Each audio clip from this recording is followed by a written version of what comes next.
Hello, my name is Ryan Gottfredson, and I'm a leadership professor at Cal State Fullerton. And I'm also the Wall Street Journal best-selling author of Success Mindsets. A lot of people think of mindsets as being this fluffy concept dealing with our state of mind. But they are so much more than that. They are actually our neural connections in our prefrontal cortex that cause us to see and interpret our world in unique ways.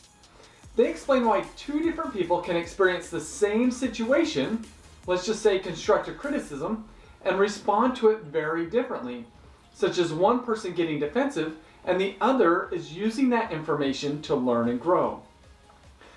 I've had the privilege to work with companies like CVS Health, Deutsche Telekom, Circle K, and dozens of others to develop their leaders' effectiveness and their organization's culture.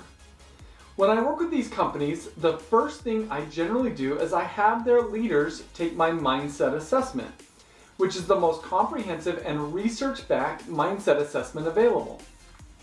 After they've completed the assessment, I aggregate the results up to the collective level to produce a collective mindset report.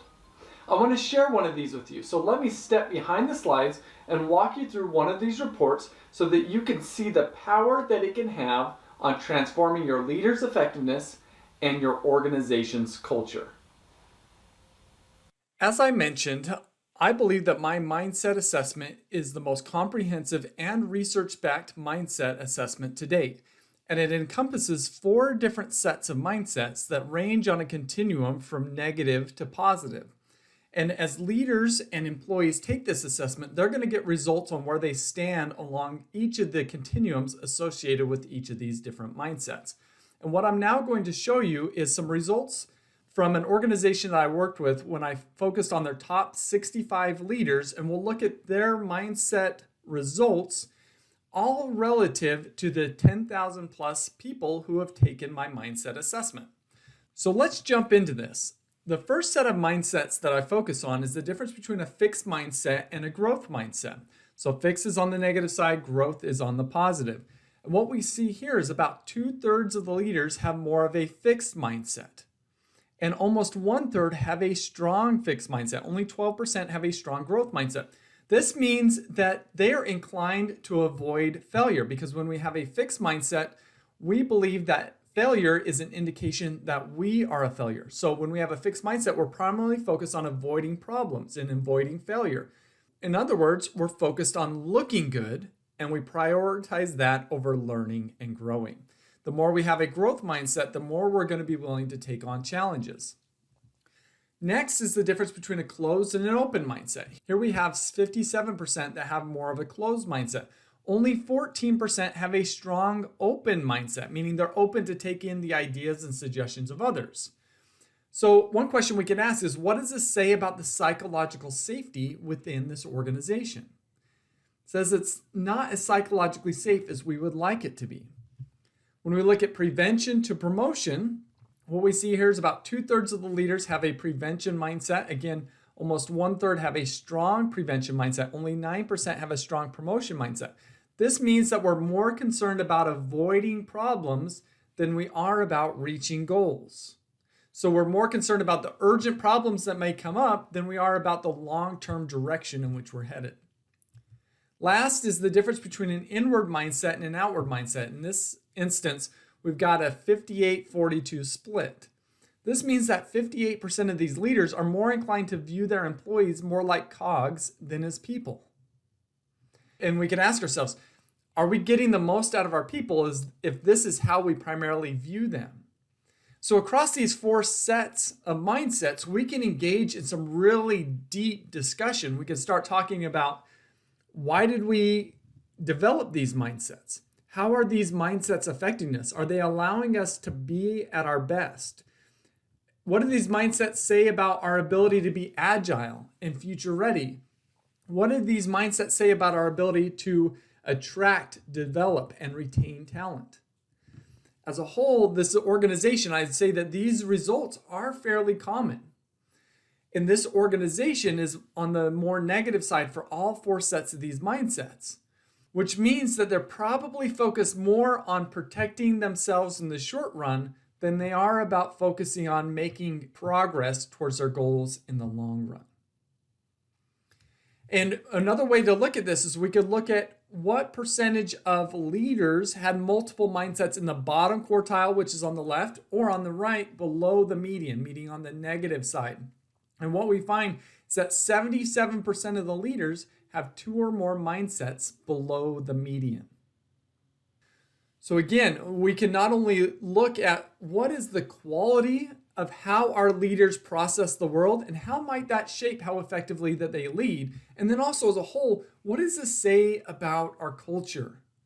Do we have a culture that's allowing our people to thrive, or is it one that is stifling the culture, that is preventing the agility and future readiness that all organizations need now more than ever? In addition to just looking at the global mindsets of our leaders and the culture that is rooted in these mindsets, we could also dive into this at a deeper level if we've got a large enough sample size. So for example, in this organization, we were able to look at the quality of mindsets across departments. And across departments and across these different mindsets, there seemed to be certain departments that had more negative mindsets than others. So for example, if we look at closed and open, we see Department 3 is more open. The other 2 departments are significantly more closed. If we look at prevention and promotion, Department 1 is very prevention-minded. And why is that? So it allows us greater richness in understanding our organization and the cultures within it.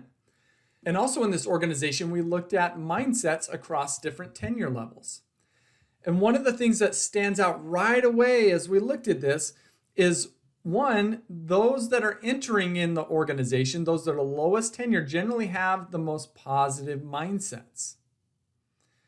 Also, there's this group that's 5 to 10 years out that have the most negative mindsets, and this is significant. And as we worked with this organization, what we uncovered is that those who have been tenured 5 to 10 years ago, there was a lot of trauma that occurred in the organization, and that we're still feeling the effects of that trauma, at least for those folks.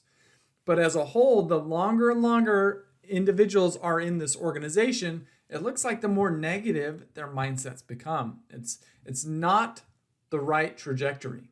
So one of the things that we knew right away is we need to dive in, explore this a little bit more, and be more intentional about our mindsets so that we could create more of the culture that we need.